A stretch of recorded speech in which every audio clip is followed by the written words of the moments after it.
Igbo ọma na-ege ntị, ana m ekene unu ụbọchị nke taa, asị m ka echi dị azelu. Once again, good morning, good afternoon, good night. It depends your time and your location. You are joining us today at Eastern is 24. Asị nka Chukwu kabịa ma gozie na anyị. At the end, Biafra will come. Alright, dịka ka anyị reply some comment, some ife ndị mmadụ na-ekwu na the comment section.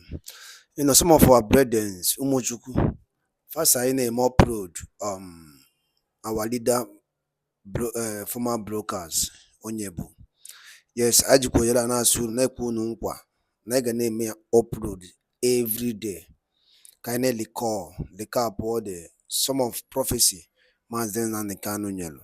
In what go every day, Eastern is 24 gana bombo netia of audio my boy Mazen and the Kanu is prophecy and is fulfillment. Obini Gentina.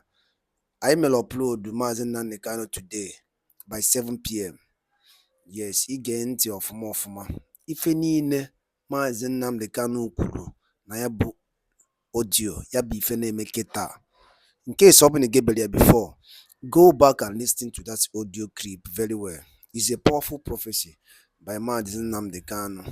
I may upload been today is 7th of April. So I may upload today. So in case if you have never listened to it, go back now and listen to it. Don't miss it. And also stay tuned. We'll be uploading more audios on our leader, Mazen Nandekano. Alright, what on body fact I will no get if I will bo. Oh look one night walking with a Achom Kaunu gay ya bunti. Gay anti of more fuma. Then leave us with your own comment on the comment section below. Yes, I listened to the audio, sir. I'm so much happy. At least Biafrans are now waking up. All right, over to you, sir. The position of God. Okay, in a world neither they, their parents nor ancestors knew anything about its creation nor foundations. The air we and they do not own, can't control, didn't create, nor brought with us on arrival from the womb. I want you to begin to see something about God, because in everything God created, God left his autograph. We want to use the air today so you can see the autograph of God in the air we breathe. Because in everything, even the grass, the sand, everything in us, everything God created, God left his autograph. But the insanely blind cannot see God's autograph. Okay? The ground upon which we stand, made and created by God, and without which we have no place to put our feet. Let me see the crazy nation or country or continent that will tell you that they brought the ground with them. But I want you to see something today from the air that we breathe. Now, we don't own the air. We can't control the air. We never arrived from the womb with the air. Rather, the air was already here to welcome each and every one of us. And without the air, there will be nothing living that will have life on this earth. That is the first thing. But I need you to see more about what God does and the autograph of God in the air that we breathe. Now, we didn't bring with us on arrival from the womb, but are badly in need. That means we are badly in need of the air, else we die. We may not have been able to have even any language without the air. We couldn't do anything. We would have just died without the air. Now, let's now consider some antecedents of the air and behold God Almighty and see God's autograph in the air that we breathe. Okay? The first thing I would like us to consider is the fact that this air cannot be seen with our naked eyes. That's telling you that God is a spirit. But we can see the effects of the air because it is what we breathe in. It's what sustains us. The air is in our lungs, it's in our body. We can't control it. We need it. We can't see it. Very important, we begin to see the images of God, the autograph of God in the air that we breathe. Okay? Very, very critical. Right. Now, and you know very well that in this air that we breathe, When it turns into wind, it can do every damage on earth. It can pull down the houses. It can bring down an aircraft. It can destroy everything, yet we can't see it. And it is also powerful enough that where it springs up from, we can't know. We would never know. And where it rests in the end, we cannot know. It penetrates everywhere. The air is everywhere. That tells you God sees everything. You can't lock the air out of any secret meetings. You can't lock the air out of anything. Okay? The air must be wherever is. It doesn't matter where. The air is everywhere. That is the presence of God everywhere. I'm just trying to use the air to illustrate something to you so we'll begin to understand. But we all appreciate that in spite of what the air or the wind can do, no naked eyes can see the air. But we see the effects. We see the tree leaves moving. We see the foundations of the building shaking. We see even tsunamis going through, and we see the high winds blowing. But we see the effects. We can't see the wind itself. That is God. That shows you the power of God. And this is just the air that I want us to consider. We could break everything down. We could look at the sun and see the autograph of God in the sun. We can look at the moon. We can look at the grass. We can look at the tree. We can look at anything in this world, including human beings. Okay? Now, God is also telling us a lot about us, because if we don't capture these things, we'll keep deluding ourselves. We keep destroying this world. We keep being stupid. Now, because we have not yet captured what God is telling us, even through this wind, let me show you what we are doing. Okay? Because you have to be insane not to understand that there is God. You must be insane. And you must be spiritually blind. And your calculation is solely based on the physical eyesight that is so blind, that is limited, that is partial, and that cannot actually see much. Very important you understand. When you begin to calculate the world based on what this blind, I've already told people that this eyesight we have, it's a blind eyesight. We only see through the assistance of the sun. That's the natural light and the man-made light. If you took these two away, we are permanently blind. Okay? But even with the assistance, even with the partial eyesight, okay, even with the assistance, we have partial eyesight because we can't see much. There are millions of particles falling before us. We can't see. That's why we can't see the wind. We can't see the air. Even dogs bark before we start investigation because dogs see better than us. A lot of animals see in the dark. We can't see a thing.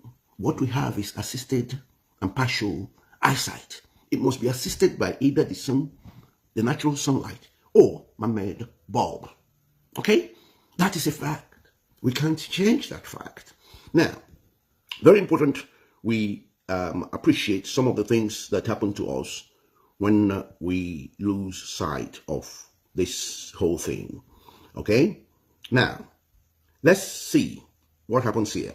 These insane and spiritually blind fools, because that's what they are, they calculate issues relating to our transient existence based on the little their blind, assisted, limited, and partial eyesight can see. And they often say, now look at what people do, these people that are so blind, and they're calculating the world based on false realities revealed to them by their blind eyesight. Listen, they are the ones who often say, and I quote, there are too many stars in the solar system. There are too much sands on the ground, under the sea, under the oceans. Too many sands. And there are too many people inhabiting this world, unquote. But in their foolishness, they act based on these and their total ignorance. Okay? They act based on this level of stupidity without asking themselves, and I quote, did we, our parents or ancestors, put any of these things where they are located? And are we ourselves stopping in this world? These are the two vital questions these people fail to ask themselves when in their partial, blind, and assisted eyesight, They are saying, oh, there is too many stars in the solar system, in the firmament. Oh, there are too much sand on this earth, under the seas. Oh, now there are too many people in this world. Too many. These are fools. They don't ask themselves whether they were responsible for putting any of these things where they were, or where they are, where they're located. They don't ask themselves, aren't we privileged ourselves to be here in this world to marvel at God's creation? These are people who have no clue about when the stars were created. These are people who have no clue about when the ground upon which we stand was created. These are people who have no clue whatsoever about the sand. Even they can't account for one sand and how the sand came into this world. These are people who only became aware of this world just because two strangers indulged in sexual intercourse, okay, and gave birth to them. These are people who, on arrival from the womb, they brought nothing at all into this world. But look at their level of insanity. But they go forth to tell you how civilized they are. They go forth to tell you how wise they are. They go forth to tell you how righteous they are. They wear all brands of uniforms to confuse you. They stay in high lofted, stupid offices to deceive you. They tell you how important they are, yet they are the real scums of the earth. Because without the knowledge of God, without the knowledge of creation, without the knowledge that comes from the wise God. I'm telling you that when you study the air alone, you begin to see God even better and get to know God better. So, but because these people are so blind and because they're thieves, you see, for you to start lying, you're planning to hide something. You're planning to deceive. You're planning to kill. You're planning to destroy. Otherwise, you won't be lying. Lying is the byproduct of thievery behavior. You want to steal something. You want to take undue advantage. So, and the thing is, nothing they say has any meaning when you really put them under scrutiny. Okay? How is it that you're claiming ownership of yourself when it took two strangers to bring you into this world? How is it that if you can't claim ownership of yourself, how are you claiming ownership of another person? You yourself cannot produce any child because you will need somebody else in order to do it. So you can't claim the ownership of anybody. Now, if you can't claim ownership of your own or whatever you think is your child, how dare you begin to claim ownership of other people, other places, to the level where you say, I own Nigeria, you're doing all this, or you're destroying people, destroying yourself in the process, but you have no insight into the stupidity that has become your way of life. So, we speak for a reason, and we must speak, because without these truths, okay, these dark, evil people will destroy themselves and destroy others. This is psychosis of the highest order. This is absolute madness, and we need to call it what it is. Otherwise, we are wasting your time, okay?